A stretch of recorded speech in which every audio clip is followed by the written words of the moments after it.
London के एक hospital में ऑपरेशन से 2 घंटे पहले मरीज के कमरे में एक नर्स दाखिल हुई और वहां कमरे में रखे हुए गुलदस्ते को संवारने और दुरुस्त करने लग गई।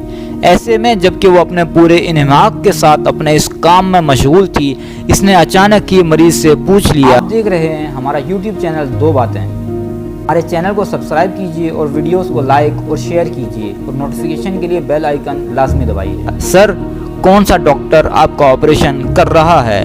मरीज ने नकाहत की हालत में नर्स को देखे बगैर ही उचाट से लहजे में कहा, डॉक्टर जिप्सन। नर्स ने हैरत के साथ डॉक्टर का नाम सुना और अपना काम छोड़ते हुए मरीज से करीब होकर पूछा, सर, क्या वाकई डॉक्टर जिप्सन ने आपका ऑपरेशन करना कबूल कर लिया है? मरीज ने कहा, जी, मेरा ऑपरेशन वही कर रहे हैं। नर्स ने कहा, बहुत ही अजीब बात है, मुझे यकीन नहीं आ रहा। मरीज ने परेशान होते हुए पूछा, मगर इसमें ऐसी कौन सी अजीब बात है? नर्स ने कहा, दरअसल डॉक्टर जिप्सन ने अब तक हजारों ऑपरेशन किए हैं। इनके ऑपरेशन में कामयाबी का तनासब 100% है।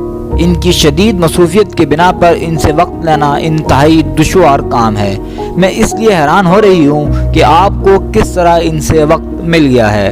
मरीज ने एक तमानियत के साथ नर्स से कहा, बहरहाल ये मेरी खुशकिस्मती है कि मुझे डॉक्टर जिप्सन से वक्त मिला है और वही मेरा ऑपरेशन कर रहे हैं। नर्स ने एक बार फिर अपनी बात दोहराते हुए कहा, यकीन जानिए मेरी हैरत अभी तक बरकरार है कि इस दुनिया का सबसे अच्छा डॉक्टर आपका ऑपरेशन करेगा।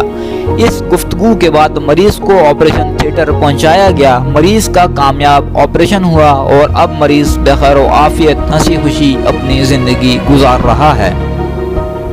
इस वाक़े में जो अहम बात बताने वाली है वो ये है कि मरीज के कमरे में आने वाली औरत कोई आम नर्स नहीं बल्कि इसी अस्पताल की एक माहिर नफ्सियात लेडी डॉक्टर थी, जिसका काम मरीजों को जहनी और नफ्सियाती तौर पर ऑपरेशन के लिए कुछ ऐसे तरीके से तैयार और मुतमईन करना था जिसकी तरफ मरीज का शक भी ना जा सके। और इस बार इस लेडी डॉक्टर ने अपना काम मरीज के कमरे में रखे गुलदस्ते को संवारते कर दिया था और मरीज के दिल और दिमाग में ये बात बहुत ही खूबसूरती से बिठा दी थी कि जो डॉक्टर इसका ऑपरेशन करेगा वो दुनिया का मशहूर और कामयाब तरीन डॉक्टर है, जिसका हर ऑपरेशन एक कामयाब ऑपरेशन होता है।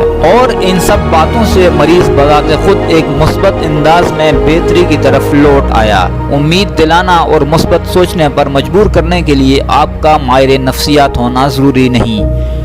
किसी मायूस शख्स को तसल्ली और खुश उम्मीदी के दो बोल जादुई असर रखते हैं और वो तवानाई देते हैं जो किसी दवा में नहीं होती। इसीलिए अच्छा बोलिए, नई उम्मीद दिलाइए, शायद आपके चंद लफ्ज़ किसी को दोबारा ज़िंदगी की तरफ लौटा दें। आप देख रहे हैं हमारा YouTube चैनल दो बातें। हमें कमेंट्स करके लाजमी बताएं कि हमारी आज की दो बातें आपको कैसी लगी हैं। हमारे चैनल दो बातें को सब्सक्राइब करें और हमारे वीडियोस को अपने दोस्तों और रिश्तेदारों के साथ ज़रूर शेयर करें। अल्लाह हाफ़िज़।